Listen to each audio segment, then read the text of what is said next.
దానికి ముందుగా నేను ఈ రేసులో పాల్గొనబోతున్నాను. మా నాన్నకి ఏం జరిగిందో నేను ఖచ్చితంగా తెలుసుకుని తీరతాను. ముందుగా నా గోల్డెన్ బ్లాక్ డ్రాగన్ ని ఎలా ఉపయోగించాలో తెలుసుకోవాలి. అందుకు నాకు ఇచ్చిన సమయం చాలా తక్కువ.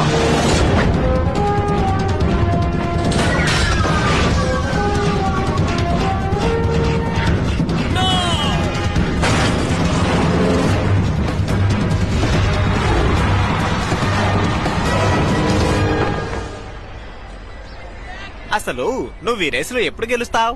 అదేంటంటే కొద్ది కొద్దిగానే కదా ఎదగాలి. కొద్ది కొద్దిగాని చెప్పి నువ్వు ముసలాడు కాబోతున్నావు. నేను బాగా సీరియస్ గా చెప్తున్నాను. ముందు ఈ రేసులో గెలవడానికి నువ్వు ప్రయత్నించు, సరేనా? అలా కాకుండా నీ ఇష్టం వచ్చినట్టు చేసుకుంటే నేను ఎప్పటికీ నీకు సహాయం చేయను, అర్థమైందా? ఆ తర్వాత నీ ఇష్టం. అది నాకు తెలుసు. నేను ఎంతో కష్టపడతాను, ఖచ్చితంగా ఎదుగుతాను. ఇప్పుడు చెప్పావు చూడు, ఇది కరెక్ట్. నీకే సాయం కావాలన్నా చెప్పు, నీకు ఎటువంటి సాయం కావాలన్నా నేను చేస్తాను. ఏదో ఒక రోజు నేను రేస్ లో గెలుస్తాను. నాకు ఎటువంటి సహాయం అక్కర్లేదు, నన్ను నేను చూసుకోగలను. నాకు ఏదైనా సహాయం కావాలంటే నా డ్రాగన్ ఖచ్చితంగా నాకు సహాయం చేస్తుంది. ఓ, ఇది కూడా ఇలాగైందా?